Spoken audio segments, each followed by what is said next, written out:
हम लोगों को समझ के चलना है कि हम लोग अपने ध्यान को पुष्ट करेंगे। ध्यान को पुष्ट करने में हम लोगों को शंभवी को भी सिद्ध करना पड़ेगा। ध्यान को पुष्ट करने के लिए हम लोग अपने कोणों को भी पुष्ट करेंगे। ध्यान को पुष्ट करने के लिए हमको अपनी इंद्रियों को भी ठीक करना पड़ेगा। ध्यान को ही पुष्ट करने के लिए हम लोग जितना भी खेल तमाशा सुनेंगे, जितनी भी कहानियों पर चर्चा करेंगे, जो भी चीजें सीखेंगे, प्रैक्टिस करेंगे, उन सबका मूल उद्देश्य है हमारे शरीर पर ध्यान घटित होने लग जाए। जैसे ही ध्यान घटित होने लग जाएगा, यानी कि कृपा में तुम आ जाओगे, क्योंकि ध्यान तुम्हारी मर्जी से नहीं होगा, तुम्हारी किसी योग्यता से नहीं होगा, गुरु की कृपा से होगा। तुम गुरु की कृपा में आ जाओगे, तुम्हारी एक एक नस नाड़ी के अंदर गुरु बहने लगेगा। तुम गुरु की ऊर्जा को छुओगे, ऐसे करोगे तो भी वही मिलेगा, ऐसे करोगे तो भी यही मिलेगा, आंख बंद कर झांकोगे तो भी वही मिलेगा। वह ऊर्जा के फॉर्म में तुम्हारे भीतर आ जाएगा। जब ध्यान घटित हुआ तो तुम्हारे साथ गुरु आएगा, जब गुरु आएगा तो भगवती भी आएगी। तुम्हें तुम्हारे अंदर, तुम्हारे भीतर, तुम्हारे बाबत जानने जैसा बहुत कुछ ऐसा है जो शब्दों में बताया ही नहीं जा सकता। वह सबका ज्ञान प्रकट होने लग जाएगा। और जब तुम्हारा ध्यान घटित हो जाएगा, तब ही तुम धीरे-धीरे समाधि की तरफ चले जाओगे। और जैसे ही ये घटित हो जाएगा, तुम्हें इस संसार के अंदर जब रिश्ते मिथक और मिथ्या लगने लगेंगे, भ्रामक लगने लगेंगे, तो ये जितनी भी और फालतू की विद्याएँ हैं, इनका भी कोई मतलब तुम्हारी ज़िंदगी में नहीं रहेगा। तुम खुद इसे ज़ीरो कर दोगे। तुम्हें सिर्फ़ एक चीज़ अच्छी लगेगी, ध्यान। मौका मिलेगा, तुम्हें एक ही काम अच्छा लगेगा, चलो बैठ लेते हैं। क्यों बृजपाल? बृजपाल सही है? जी प्रभु। जी प्रभु। एक ही बात अच्छी लगेगी, लोग भीड़ में बैठकर पंचायत कर रहे हैं। ये हमारे बृजपाल भाई हैं, ये एक जमाने में बहुत दिव्य पंचायती थे। आज ये भीड़ में जाते ही नहीं है, और हम लोगों के पास जब ये मिलने भी आते हैं तो थोड़ी देर बात बात होती है, उसके बाद कहते हैं गुरुदेव थोड़ा बैठ ले। कोई जिंदगी में कुछ और नहीं बचा, अब बस ध्यान।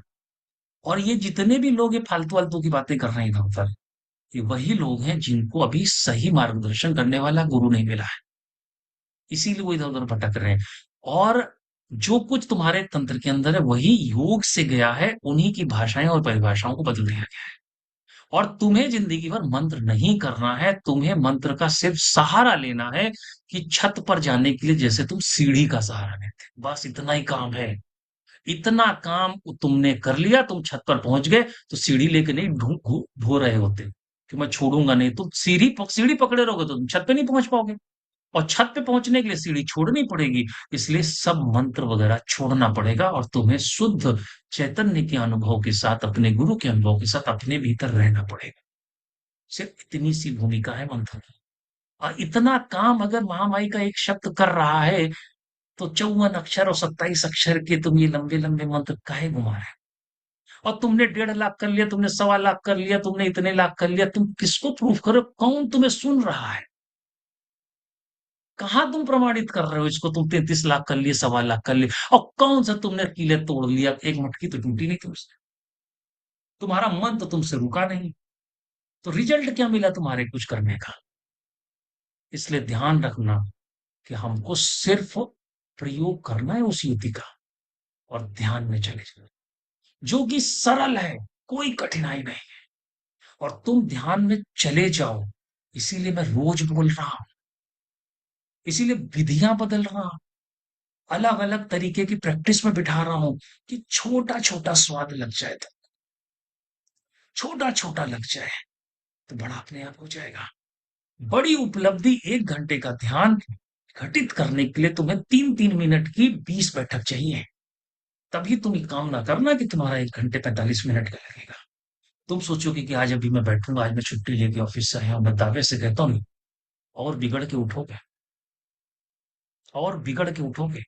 और जब तुम्हें जल्दी होगी, बस छूटने वाली या फ्लाइट पकड़नी है, और तुम तो उससे पहले सोचोगे 5 मिनट ध्यान कर लें, तो ऐसा गहरा लगेगा, लगेगा अरे यार आज एक दिन लग था। ये टेस्टेड है सब, ये सब टेस्टेड है। इसलिए ध्यान रखना कि तुमको ध्यान और ध्यान से समाधि की तरफ जाना है, और यहीं से मुक्ति का रास्ता खुलेगा।